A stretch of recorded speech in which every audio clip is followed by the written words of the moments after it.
They sent an ultimatum. We sent a mirror. Admiral Eva Rostova stood on the command deck of the TFS Steadfast, a pool of calm in the storm of quiet efficiency.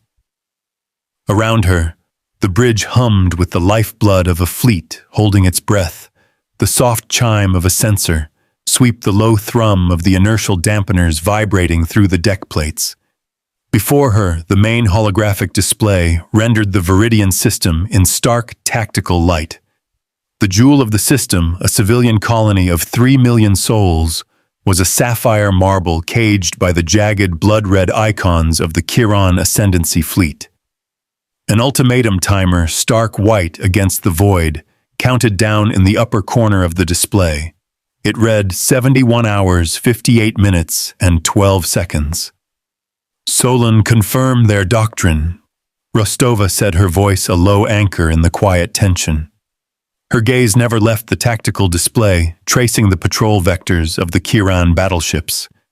They were brutal, efficient lines, leaving no gaps. Confirmed, Admiral.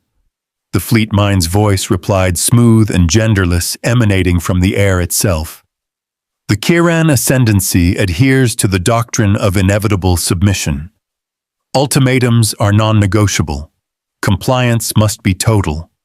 Defiance of any scale is met with overwhelming and exemplary annihilation. The AI's tone was pure data, yet it carried the weight of a death sentence. Their rules were not ours. Commander Jian Li, her executive officer, stepped beside her, his face taut. They've blockaded the relief convoys. Viridian is a neutral signatory. They have no claim. This is piracy dressed up as policy. A low hiss of coolant from a nearby console underscored his frustration. Rostova gave a slow, deliberate nod. They aren't pirates, Commander. A pirate wants your cargo. The Kirans want your will. She gestured to the timer. And they've given us a deadline to surrender it. The stakes were absolute abandon Viridian, to be forcibly annexed, its people subjugated, or watch it burn. Her orders were to prevent both. We do not abandon our own. The comms officer Anya Sharma turned from her console, her expression grim. Admiral Overlord Kalin is broadcasting on all system-wide channels. It's a repeat of the ultimatum. He's showing images of their conquest of the Cygnus colonies. The unspoken horror hung in the air, a warning, a promise of what was to come. Rostova watched the red icons, the unyielding geometry of their formation. The Third Fleet Expeditionary was outnumbered 3-1 and outgunned in raw firepower. A direct confrontation would be suicide. But humanity didn't win the stars by playing by the enemy's rules. Solon, she set a new edge to her voice. Begin calculating mirror cascade solutions. Focus on phantom signatures and sensor nullification. We're going to teach them about costs. The ledger had to be balanced. Inside the Viridian habitat, a young girl named Ilara pressed her face against the thick plascrete of a viewing port. She could see the distant sharp stars and the far brighter, crueler stars of the Chiron warships. Her father held her shoulder, his hand a small anchor of warmth in the cold fear that permeated the colony. The broadcasts played on every public screen, a booming voice promising salvation through submission. The countdown clock was a silent god judging them all. She wasn't sure what an ultimatum was, but she knew the fear it created felt like a monster hiding just outside the window. Their threats were meant to break the spirit. Anya Sharma's console chirped a polite sound for an ugly reality. Admiral, the convoy is 5 hours out from the blockade line. Their cargo is critical nerve stabilizers, atmospheric processors, nutrient base. Viridian's life support will begin critical degradation in 90 hours without them. The numbers were as unforgiving as the Kiran fleet. Rostova focused on a sector of the blockade where 2 Kiran destroyers made their slow, arrogant turn. Solon, what's the probability of a single cloaked courier vessel slipping through their sensor grid? The glare from the holographic tank cast long shadows across her face. Less than 4.3%, Admiral, the AI responded instantly. Their tachyon net is layered. Any vessel moving faster than maneuvering thrusters will cast a detectable wake. This was a problem of physics and will. Jian Li adjusted the display, zooming in on the convoy's trajectory. We can't punch through and we can't sneak through. They've left us no conventional options. He traced a line with his finger, a futile path through a wall of red. Then we will be unconventional, Rostova stated, her voice cutting through the rising tension. We won't break the blockade. We will open it. She turned to her tactical officer. Anya, I want the lattice drone wings moved to forward positions. Slave them to Solon for microsecond adjustments. The order sent a ripple of understanding across the bridge. They expected a hammer. We would be a ghost. Solon's voice acquired a new tenor, one of intense computational focus.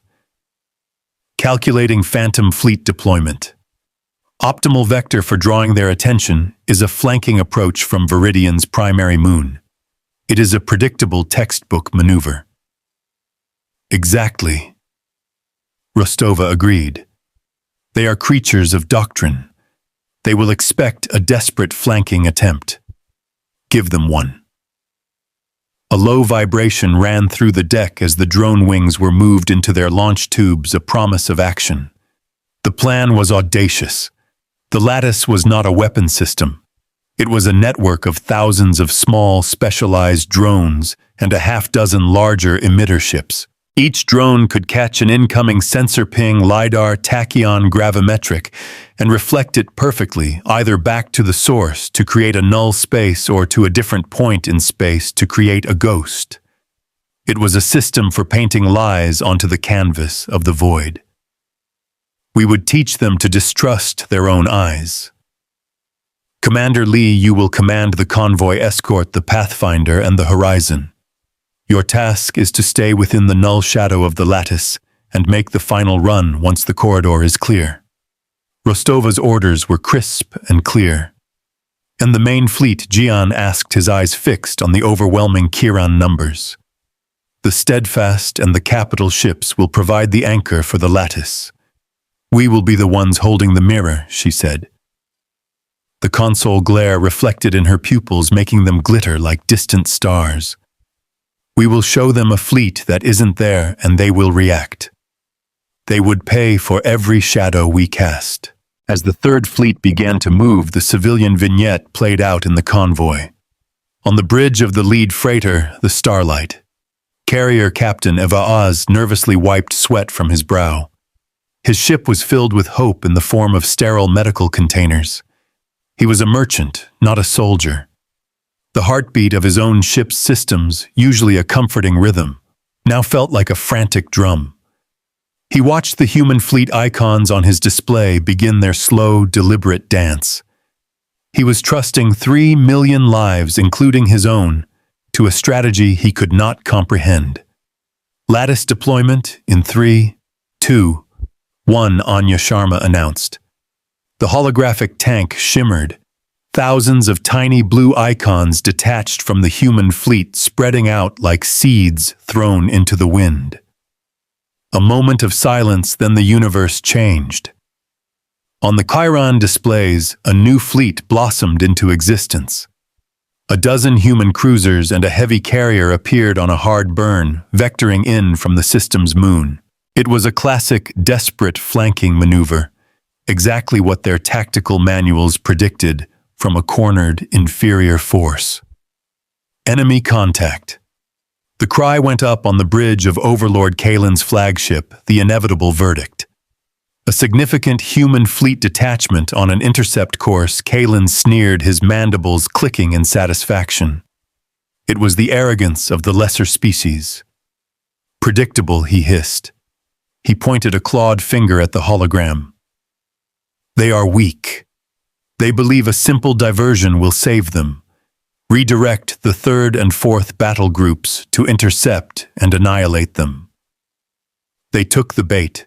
As 2/3 of the Kiran blockade surged away to meet the Phantom fleet, a corridor began to widen in their lines. It was still covered by sensors, but the physical presence of their ships was gone. The console lights on the steadfast bridge blinked in a steady, reassuring rhythm. "The gap is opening," Admiral Jian Li reported from the Pathfinder, "but their sensor net is still active." The low hum of the ship's reactor felt like a coiled spring. "The lattice is reconfiguring," Solon stated, projecting null shadow. "The convoy's path will be sensor blind for the Kirans for exactly 87 seconds.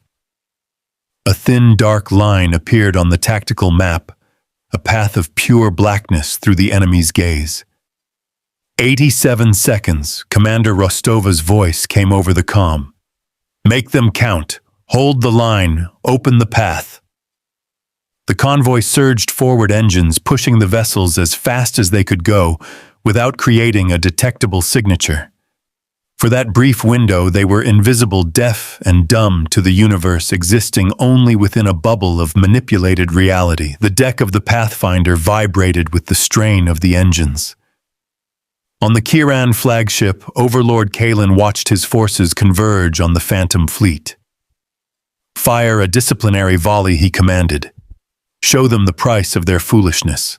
Lances of pure energy, crackling and white-hot, tore across millions of kilometers of space. The beams struck home. The Phantom fleet vanished. Not in explosions and debris, but like a light being switched off. There was nothing there. Just empty space and the fading glow of wasted energy. A profound silence fell over the Kiran bridge. Their arrogance had a price, and we were here to collect. "Convoy is through the primary blockade line," Anya Sharma's voice was sharp with triumph. "They are on final approach to Viridian." A wave of relief washed over the bridge of the Steadfast. But victory was not without cost. Admiral Solon reported its tone unchanged. One of the lattice drones in Wing Gamma was clipped by the edge of a weapon discharge. It created a momentary ripple. The Starlight carrier experienced a power surge in its aft shield array. On the convoy freighter, a young ensign was thrown against a bulkhead as a conduit overloaded, the scent of ozone filling the corridor. He was left with a dislocated shoulder and a fresh respect for the violence he had just invisibly passed through. The cost was small, but it was real.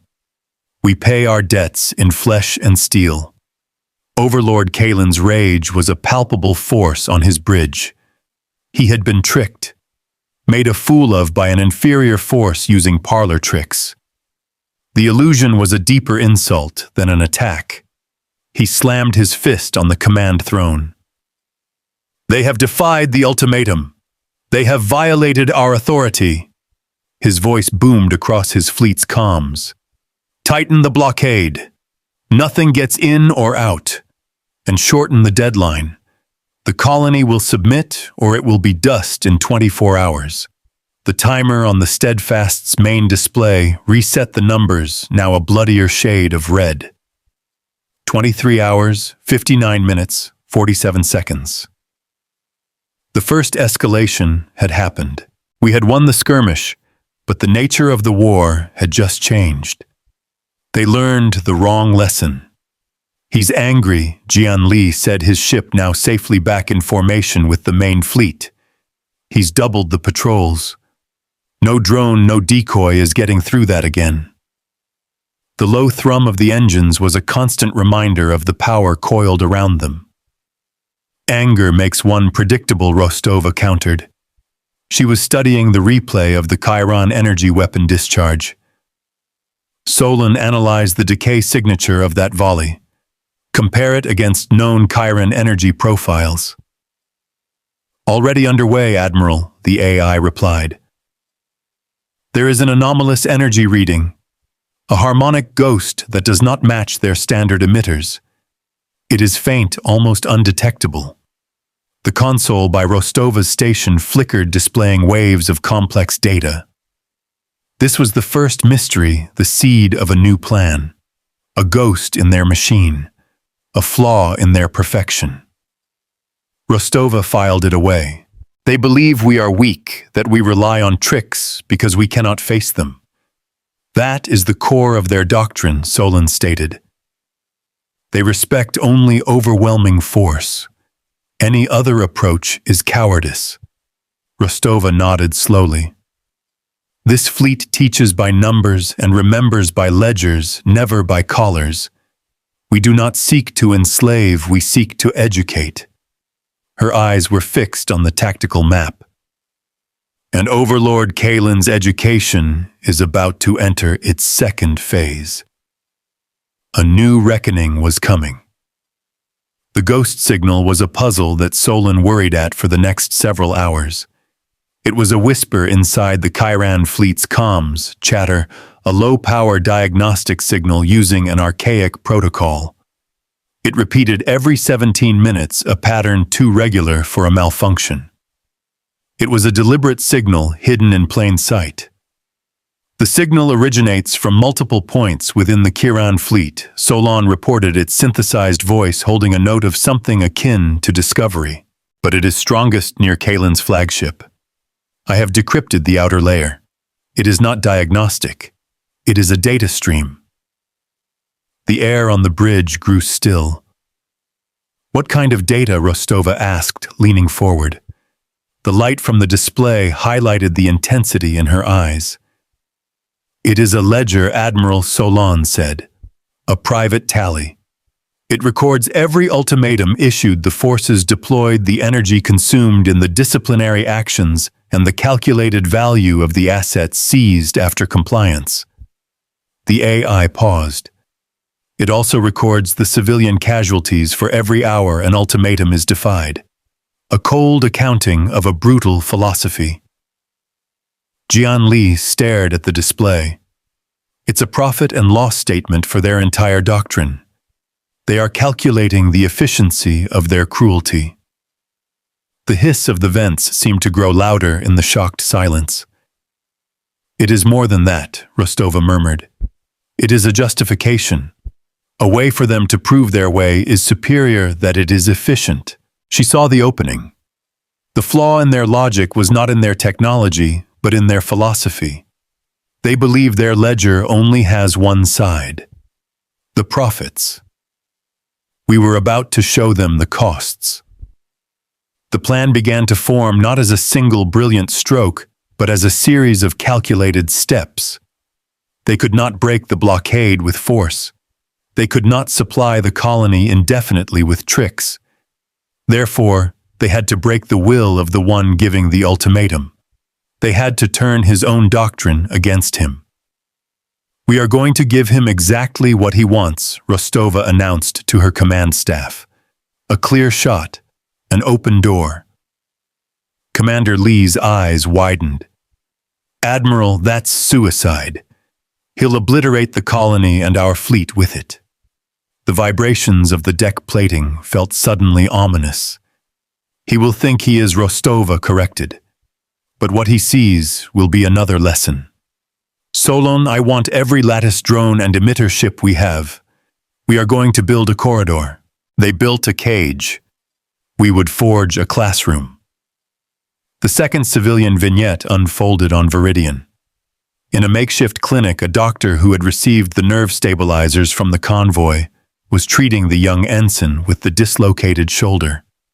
You were lucky, she said, her voice tired but kind. The fleet that brought us this medicine, they took a great risk. The ensign winced as she reset his shoulder. I know, he replied, his gaze distant. But the real risk hasn't started yet. Outside, the sky remained unnervingly bright with the reflected light of the Chiron fleet. Hope was a fragile currency. For the next 10 hours, the Third Fleet engaged in a series of carefully orchestrated maneuvers. They feigned weakness. Small squadrons of frigates made short, desperate runs at the blockade, only to be chased off by the Chiron destroyers. They used the lattice to create fleeting partial ghost signatures that would appear and then vanish, suggesting system malfunctions and desperation. The console lights on the steadfast bridge flashed with reports of these minor staged defeats. We had to convince them we were broken. Overlord Kalen watched the pathetic human attempts with growing contempt. They were like insects battering themselves against a viewport. Their tricks had run out, and now all that was left was the predictable death throes of a defeated force. His victory was assured. "They are weakening," he declared to his bridge crew. "Their spirit is failing. Prepare the final bombardment protocols." Then came the message from Admiral Rostova. It was broadcast on an open system-wide channel. Her face was calm, resolute, but her words were of surrender. "Overlord Kalen," she said, her voice echoing across the bridges of two fleets. "We cannot win this confrontation.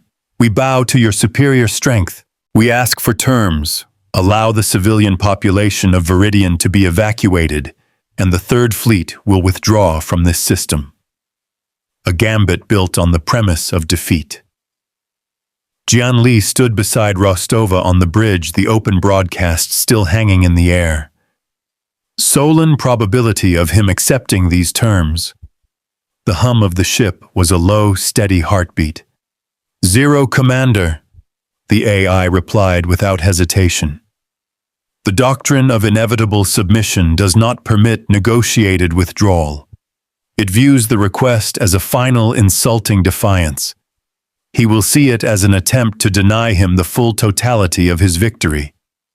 "She's counting on it," Anya Sharma whispered from her station, her eyes wide with a dawning terrifying understanding. Rostova watched the red icons of the Chiron fleet.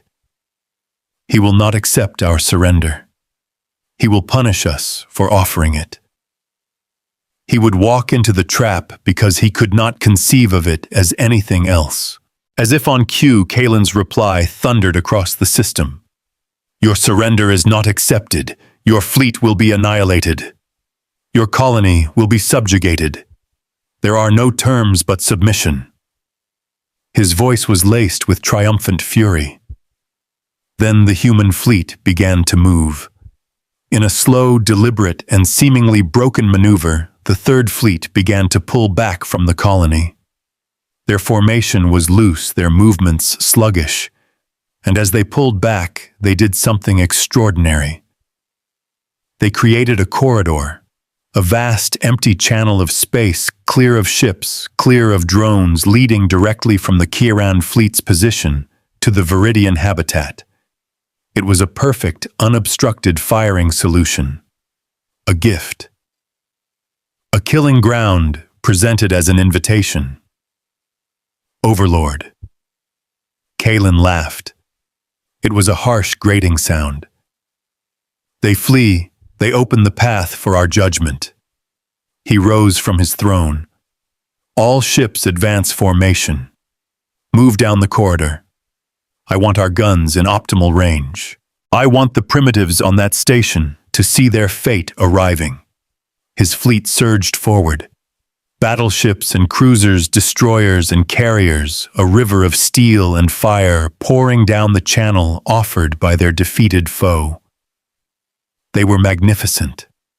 They were doomed. On the bridge of the Steadfast, every officer stood at their station, a silent, focused community of purpose. The deck was still the air charged with immense potential energy. Rostova watched the Chiron fleet commit their icons sliding neatly into the space she had prepared for them. The glare of the hologram seemed to sharpen, to crystallize the moment. Solon Rostova said, her voice cutting through the silence like a diamond. "Are they fully committed, Affirmative, Admiral? The core of their fleet, including the flagship, is inside the designated zone. They are precisely where we wanted them to be." Rostova took a deep breath, the scent of filtered air and faint ozone filling her lungs. She looked at Jian Li, who met her gaze with a firm, steady nod. The decision was made. The costs were calculated. The lesson was prepared. She turned back to the main display, her hand raised. Solon, Anya, all stations. The trap is set. Her voice was devoid of malice, filled only with a profound, unyielding certainty. Execute. The mirror turns. The mirror turns.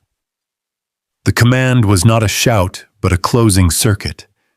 In the space of a single silent heartbeat, the universe inside the corridor inverted. The thousands of lattice drones which had been projecting empty space now activated their primary function.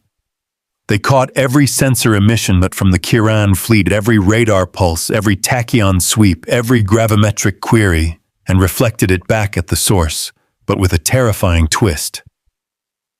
The drones worked in concert, orchestrated by Solon's flawless calculus, to paint a picture of pure chaos directly onto the Chiron sensors. A destroyer's scan would show its own sister ship as a human battleship locking weapons. A cruiser's targeting system would scream with 100 phantom missile locks originating from inside its own formation. Their senses became their prison, on the bridge of the inevitable verdict.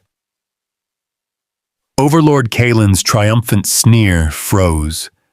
His tactical display dissolved into a nightmare of false contacts and shrieking proximity alerts. His own fleet, moments before a perfect spearhead of righteous power, was now a tangled knot of panicked contradictory signals. The open corridor had become a hall of mirrors, and they were the only ones inside. "What is this trickery, yes?" Kalen roared, his voice cracking with disbelief. "Clear the displays. Find me the enemy." The scent of his own rage, sharp and acrid, filled the air around his command throne.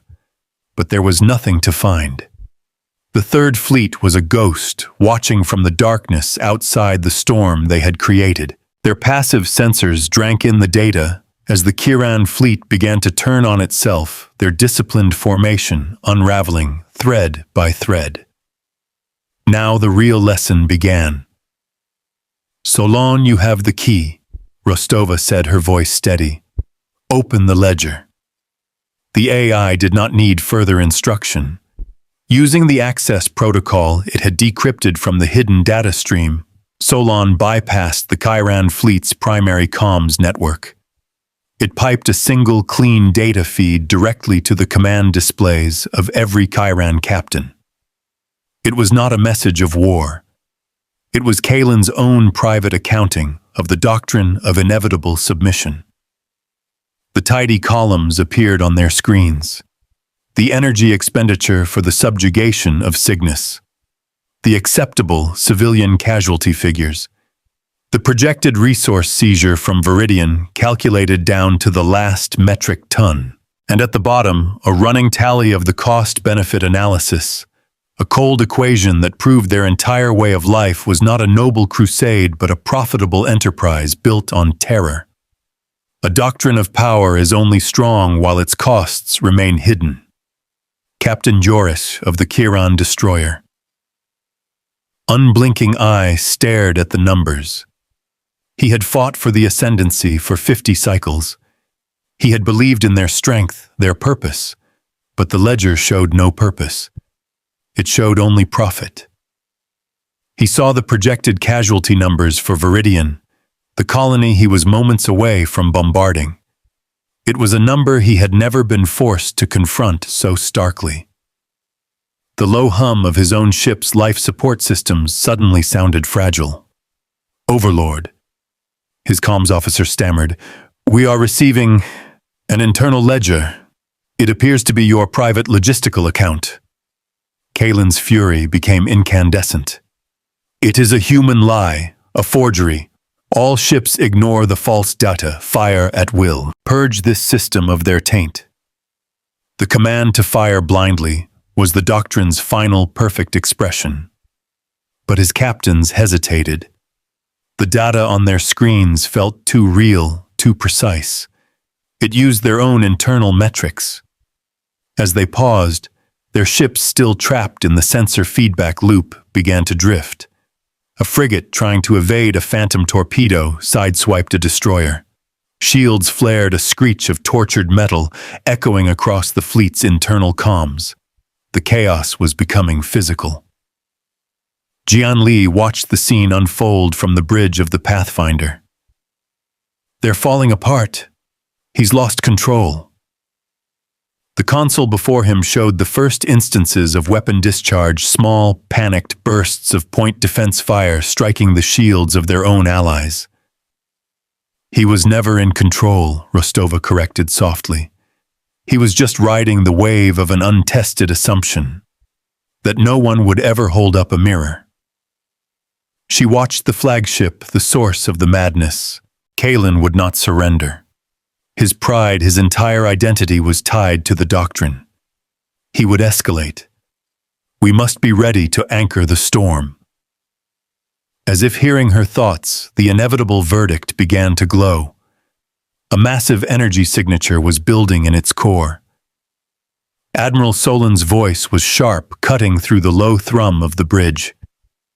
The flagship is preparing to fire its spinal cannon. The discharge is not targeted. The energy release will be omnidirectional, an attempt to shatter the lattice drone field through brute force. Anya Sharma's hands flew over her console. The blast radius will engulf the 5 nearest ships in his own fleet. The collateral damage. She didn't need to finish. The ledger on the Kiran screens was about to get a significant new entry written in the blood of his own crews. This was the next escalation, a mad king pulling the temple down on his own head. He would sacrifice his own to punish us. Jianli said, his voice a low growl of disgust. The deck plates beneath his feet seemed to vibrate with a new dangerous energy. Rostova's decision was instantaneous. Solon, identify the primary energy conduits feeding the spinal weapon. I need a target. This was the moment her arc completed its turn from restraint to the righteous, decisive application of force. Not to kill, but to prevent a greater evil. Conduits identified, Admiral. They are shielded, located ventrally. A disabling shot is possible, but would require a close-range, high-precision strike. It would expose the attacking vessel to point defense fire from the flagship and its loyal escorts. The cost of mercy is always paid up front. The Steadfast will make the run, Rostova declared. There were no objections. Every soul on her bridge understood. This was not an act of war, but of intervention. This was the core ethos of the fleet, mercy with teeth. Helm, bring us in, under the flagship's belly, she commanded. The Steadfast. A vessel designed for command and control, not brawling, surged forward. It dove out of the darkness and into the maelstrom of the Kiran fleet. For the Kyrans who saw it, the human flagship's sudden appearance was like a specter emerging from their nightmares. Point defense cannons from the inevitable verdict and 2 loyal cruisers opened up, weaving a web of incandescent energy around the Steadfast. Shields flared the bridge, shuddering with each impact. A low, groaning sound echoed through the hull as a plasma bolt overloaded a secondary shield generator. On a lower deck, a maintenance team scrambled to contain a series of electrical fires, the sharp scent of burning insulation filling the corridor. This was the price. We bleed to prove a point. We are in position, Admiral. The helm officer called out, his knuckles white on the controls. The massive glowing underbelly of Kalen's flagship filled the main view screen. Fire the lance, Rostova ordered. Her voice was a calm, precise instrument of will. A single needle-thin beam of coherent energy, more a surgeon's scalpel than a weapon, lanced out from the Steadfast. It struck the Kiran ship not with explosive force, but with surgical precision. The beam sliced through the armored conduits, severing the power flow to the spinal cannon. The terrifying glow around the inevitable verdict guttered and died. The catastrophic blast had been averted. A deafening silence fell over the battlefield. The lattice drones ceased their reflection. the sensor ghosts vanishing as quickly as they had appeared. The Kiran fleet could see again. They saw the human flagship shields scorched but holding position directly beneath their overlord. They saw their own fleet in disarray, ships damaged not by human weapons, but by their own panic. And on their screens, the cold, damning numbers of the ledger remained. The trap had not just been sprung. It had been converted into a classroom, and the final exam was now upon them. Rostova stood, her presence filling the bridge. Anya opened a channel to the entire Kiran fleet, except the flagship. The student was ready to become the teacher. Her voice calm and measured broadcast into the sudden quiet. This is Admiral Eva Rostova of the Terran fleet ship Steadfast. You have seen the logic of your doctrine. You have seen its costs in your own hulls and on your own screens. She paused, letting the words sink in. Your overlord was willing to sacrifice you to protect his pride. We were willing to take damage to protect you from his madness. She leaned forward, her eyes seeming to pierce through the screen on every Kiran bridge. The ultimatum has been answered. The account is not settled with us, but with yourselves. Your doctrine is a broken algorithm. Overlord Kalen is relieved of his command by the consequences of his own actions. The choice is now yours, she concluded. Hold your positions and begin rescue operations for your damaged vessels, or follow a leader who has proven he will burn you to hide his own failings. We will be here to witness your decision. There is no greater power than a choice revealed. On the bridge of the unblinking eye, Captain Jorik looked at the human flagship, then at his silent waiting crew. He saw the same question in all their eyes. He keyed his calm. This is Captain Jorik. I am powering down my weapon systems. I am holding my position. One by one, like lights coming on in a darkened city, the other Chiron ships followed suit. The acknowledgements flooded the comms channels. Weapon systems disengaged. Engines moved to station keeping. The great and terrible Kiran fleet, the fist of the ascendancy, went quiet. Only the inevitable verdict remained fully powered, a monument of impotent rage. Aboard its bridge, Kalen watched his command evaporate. He had been defeated not by firepower, but by mathematics. His own. The reckoning was complete. Solon's voice returned a calm presence in the aftermath. Admiral, the majority of the Chiron fleet has complied. Several captains are hailing us, offering their formal surrender. There is no surrender, Solon, Rostova said.